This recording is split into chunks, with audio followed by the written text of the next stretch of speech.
기도하시겠습니다. 하나님 아버지, 오늘도 월요일,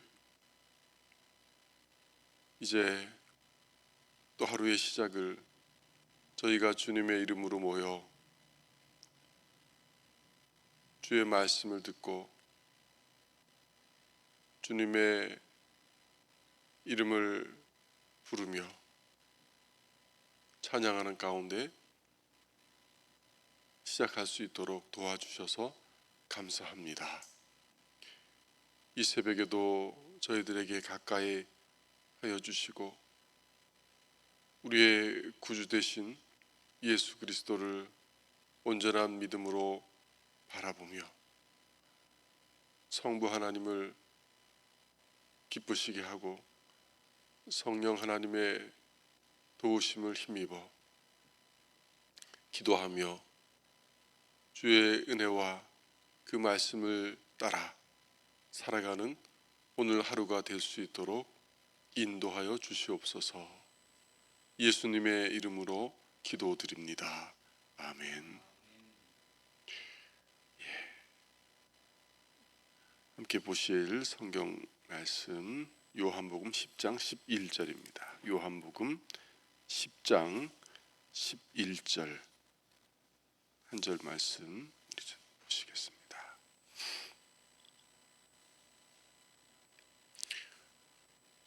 찾으셨으면 함께 봉독하시겠습니다. 시작.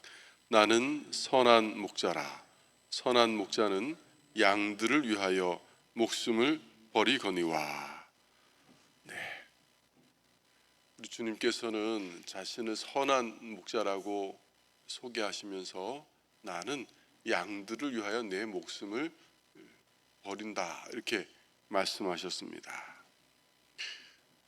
죄인인 우리를 위하여 십자가를 지셨다고 말씀하신 것입니다. 그래서 오늘 새벽에는 그리스도께서 지신 십자가가 우리에게 어떤 의미를 지니는가, 그리스도께서 십자가에서 돌아가셨을 때 무슨 일이 발생했는가 하는 것을 다시 한번 살펴보겠습니다. 우리는 도대체 십자가에서 그리스도께서 죽으셨을 때 어떤 일이 발생했는가 하는 물음에 이렇게 대답할 수 있습니다. 그리스도께서는 죄인들이 마땅히 받아야 할 그 형벌을 대신 짊어지신 채 자신을 희생제물로 바치셨고, 또 우리는 그리스도를 통해 인간과 하나님을 화해시키려는 하나님의 경륜이 성취되었다 하는 것을 알 수 있습니다. 그래서 우리가 이런 십자가의 의미를 일단 올바로 이해하려면 우리 자신이 죄 가운데 있는 곤경에 처했다는 것을 다시 한번 헤아려 봐야 합니다. 성경의 진단은 다음과 같습니다. 우리는 너나 할 것 없이 죄로 인해서 모두 멸망당할 처지에 있다는 것입니다. 하나님의 아들이 이 땅에 오신 것, 그것도 우리와 같은 몸을 입고 오신 것은 이런 곤경에 처한 죄인들을 구원하시기 위함입니다. 우리는 모두 하나님께 죄를 지었습니다. 로마서 3장 23절 말씀처럼 모든 사람이 죄를 범하였음에 하나님의 영광에 이르지 못하게 된 것입니다. 인간은 원래 하나님의 영광을 위해서 아주 영광스럽게 창조되었지만 타락함으로 인해서 영광에서 떨어져서 비참하게 전락하고 만 것입니다. 결과적으로 우리는 죄 때문에 하나님과 분리되었습니다. 이사야 선지자에 의하면 하나님과 우리 사이를 갈라놓은 것은 다른 어떤 것도 아니고 우리에게 있는 죄다 하는 것입니다. 또 우리는 죄의 싹수로 인해서 영원한 사망 선고를 받은 상태입니다. 생명이신 하나님과 우리가 분리된 결과이기도 합니다. 그래서 우리는 영적으로 죽고 또 육체적으로 죽음을 맞이하고 영원한 죽음을 맞이할 수밖에 없는 그런 상태에 있습니다. 성경에 의하면 아담의 후손인 저와 여러분은 나면서부터, 무슨 죄를 지어서가 아니라 나면서부터 죄인이라는 것입니다. 그래서 하나님의 진노의 대상이 되었습니다. 참으로 받아들이기 불편한 진리입니다. 그럼에도 성경은 이것은 우리에게 엄연한 사실이고 이것이 바로 모든 인간이 너나 할 것 없이 처한 곤경이다 하는 것을 분명히 밝혀주고 있습니다. 따라서 십자가는 우연이 아닙니다. 하나님께서 곤경에 처한 인간을 구원하시기 위해서 정하신 뜻과 경륜 가운데 발생한 것이 십자가 사건입니다. 성부 하나님은 이 세상을 창조하시기 전에 아들이 죄인들을 위해서 이 구세주의 직분을 수행하도록 미리 정하셨습니다. 이를 위해 성부는 성자와 언약을 맺으신 것을 성경은 우리에게 암시합니다. 성부와 성자 사이에 이루어진 이 언약을 구속의 언약 또는 구속의 협약이라고도 우리는 부릅니다. 성자께서는 자신에게 할당된 역할을 이 땅에 오셔서 완수하셨고, 아버지는 모든 나라의 수많은 사람을 아들에게 상속해 주셔서 아들이 교회의 머리, 즉 교회의 최고 수장이 되리라고 약속하셨습니다. 성경은 수많은 상징과 예증들로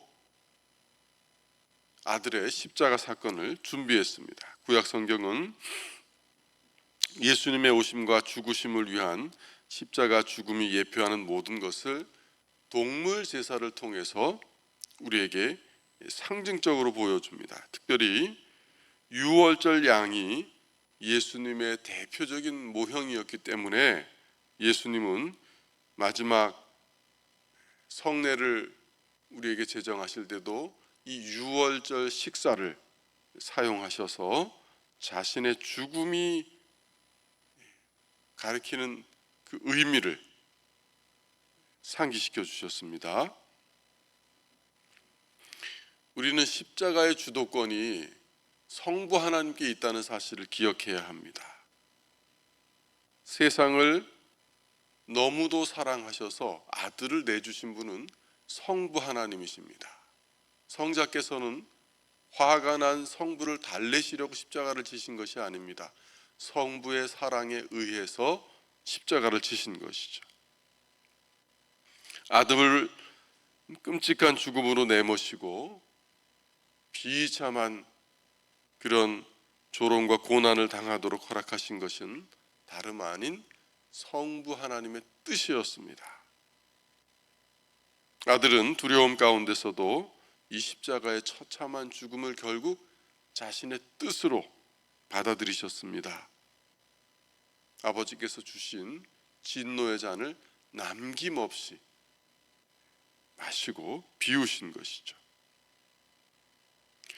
그리스도께서 우리 죄를 속하는 죽음을 당하시고 우리를 향한 하나님의 진노를 해소하도록 모든 계획을 친히 수립하신 그 주체는 바로 성부 하나님이시다 하는 것을 우리는 기억해야 되겠습니다.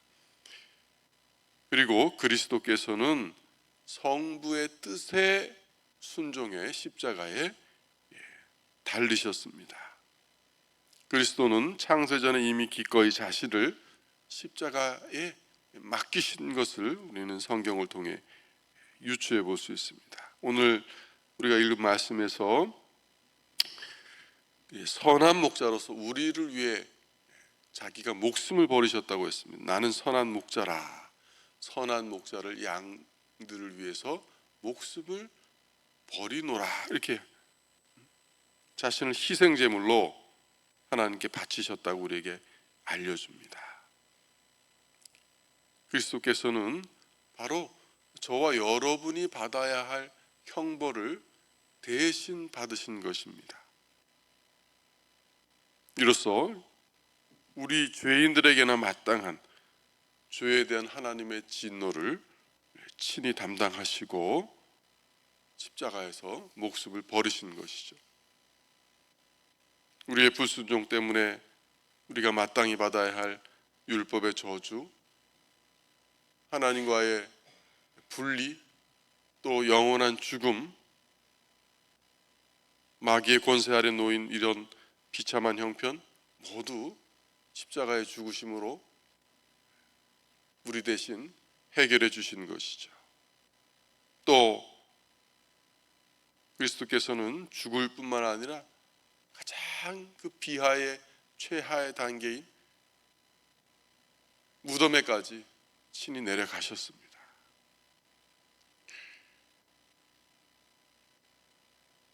따라서 그리스도의 이 희생의 가치, 희생제사의 가치, 그리고 그것의 영원한 이 특성은 우리가 아무리 강조해도 지나치지 않다고 할 수 있습니다. 그리스도께서 치르신 형벌은 우리의 범죄에 대한 모든 대가를 치르기에 충분했습니다. 왜냐하면 이 형벌을 치르신 예수 그리스도는 사람이실 뿐만 아니라 동시에 하나님이셨기 때문입니다. 그래서 그리스도는 죄를 범한 모든 사람보다 무한할 정도로 더 가치 있는 분으로서 우리의 십자가를 지셨다 하는 것이죠.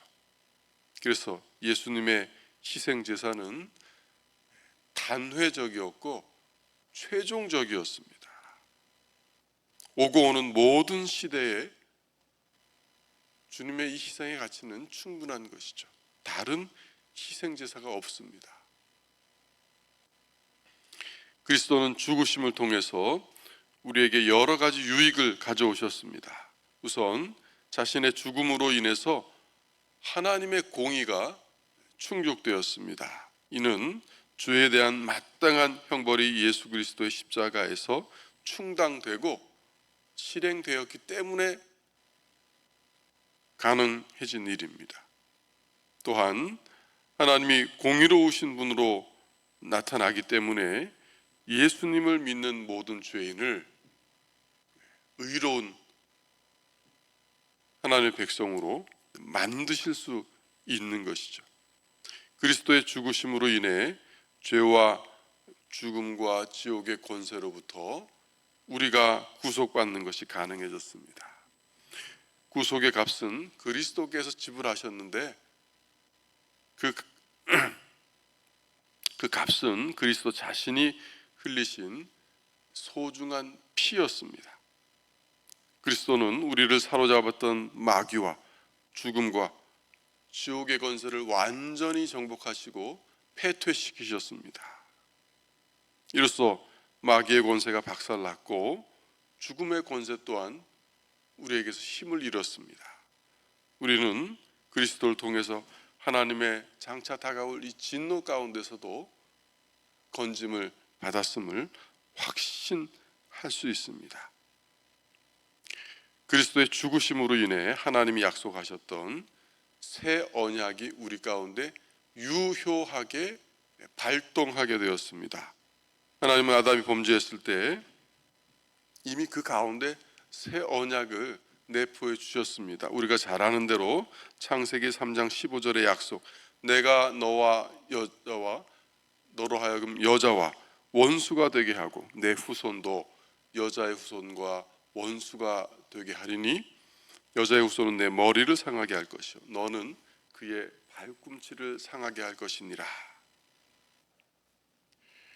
하나님께서는 또 아브라함을 부르면서 그 안에 그 후손 되시는 그리스도와 새 언약 모두를 이미 넣어 두셨습니다. 하지만 우리가 성경을 보면 알 수 있듯이 좀 더 자세한 내용은 선지자들을 통해서 약속되었고 또 이 새 언약은 여인의 후손으로 오실 이 중보자 예수님의 사역에 의해서만 효력을 발휘할 수 있었습니다. 주님이 말씀하신 이 유언, 언약은 주님의 죽음을 필요로 했습니다. 유언은 죽음 이후에나 효력이 발생되기 때문입니다. 그래서 그리스도는 자신의 피로, 영원한 언약의 피로 새 언약을 이제 발동시키셨고 우리에게 유효하게 만들어 주셨습니다. 새 언약에 들어가는 모든 사람에게는 하나님의 은혜와 영광이 보장됩니다. 하나님은 아들을 새 언약을 위한 죽음에 내어주셨기 때문에 그 죽음으로 구원받은 하나님의 백성들에게 좋은 것을 아낌없이 베푸십니다. 우리는 이 생에서뿐만 아니라 내 생에서 모든 영적 유익이 우리에게 약속되었다는 사실을 확신할 수가 있습니다. 우리에게 주어진 영생은 그리스도의 죽음으로 구원받은 사람들에게 주어진 하나님의 선물입니다. 이 모든 영적 유익들은 화해라는 한 단어로 요약할 수 있습니다. 세상을 하나님과 화해시키는 그리스도 안에서의 이 하나님의 사역을 통해서 우리의 죄와 악행은 더 이상 우리를 불리하게 만들지 않습니다. 그리스도와 믿음으로 연합된 우리는 다 함께 그 안에 있는 새로운 생명을 받을 수 있고 하나님의 의롭다 하심을 받은 상태에서 화해하게 하신 그 은혜와 유익을 마음껏 누릴 수 있는 것이죠. 복음의 메시지는 분명하고 단순합니다. 그리스도를 통해서 하나님과 화목하라는 것이 복음의 메시지입니다. 하나님께서 그리스도 안에 계시사 세상을 자기와 화목하게 하시며 그들의 죄를 그들에게 돌리지 아니하시고 화목하게 하는 말씀을 우리에게 부탁하셨느니라. 그러므로 우리가 그리스도를 대신하여 사신이 되어 하나님이 우리를 통하여 너희를 권면하시는 것 같이 그리스도를 대신하여 간청하노니 너희는 하나님과 화목하라. 하나님이 죄를 알지도 못하신 이를 우리를 대신하여 죄로 삼으신 것은 우리로 그 안에서 하나님의 의가 되게 하려 하심이라. 바울은 고린도후서 5장 19절에서 21절을 통해서 우리가 하나님 안에서 그리스도를 통해서 화목하게 되었다는 사실을 강조하고 있습니다. 오늘 새벽에는 그리스도의 십자가가 우리에게 주는 의미와 여러 가지 영적인 유익에 대해서 잠깐 살펴봤습니다. 우리는 그리스도께서 우리가 받아야 마땅한 그 형벌을 짊어지신 채 자신을 희생 제물로 바치시고 그리스도를 통해 우리와 화해를 이루시려는 하나님의 뜻과 경륜을 성취하셨다는 것을 다시 한번 살펴보았습니다. 오늘 하루는 우리의 화평이 되신 이 예수 그리스도를 자주 묵상하며 이렇게 하나님의 은혜를 떠올려 보시기 바랍니다. 그리고 우리의 죄악된 처지와 곤경이 어떤 것인가 하는 것을 다시 한번 깊이 인식하는 가운데 그리스도의 십자가를 바라보시고 그 안에서 모든 것을 우리에게 주시는 하나님의 은혜를 감사하며 살아가시는 오늘 하루가 되시기를 예수님의 이름으로 축원해 드립니다. 기도하시겠습니다. 십자가를 통하여 우리의 형벌과 하나님의 공의로운 그 진노를 대신 지시고 푸셔서 저희 같은 죄인들이 어찌할 바 모르는 그런 비참한 상태에서 하나님 아버지와 화해할 수 있도록 길을 열어주신 예수 그리스도의 그 은혜로 인하여 감사와 찬양을 돌립니다. 이제 오늘 새벽에 이 말씀을 붙들고 기도할 때 주님이 우리를 가까이 하여 주시고 우리가 어떤 죄에서 어떤 곤경에서 건진받았는지 기뻐하며 감사하는 시간이 되게 하시고 오늘 하루도 주님의 십자가의 은혜를 자주자주 묵상하며 주님과 동행하는 저희들이 될 수 있도록 인도하여 주시옵소서. 하나님 아버지, 이 새벽에도 믿음으로 나오신 주의 백성들을 기억하여 주시고 하루의 필요와 삶의 모든 것들을 선하게 인도하여 주시옵소서. 이 모든 말씀 우리를 구원하신 예수 그리스도의 이름으로 기도드립니다. 아멘.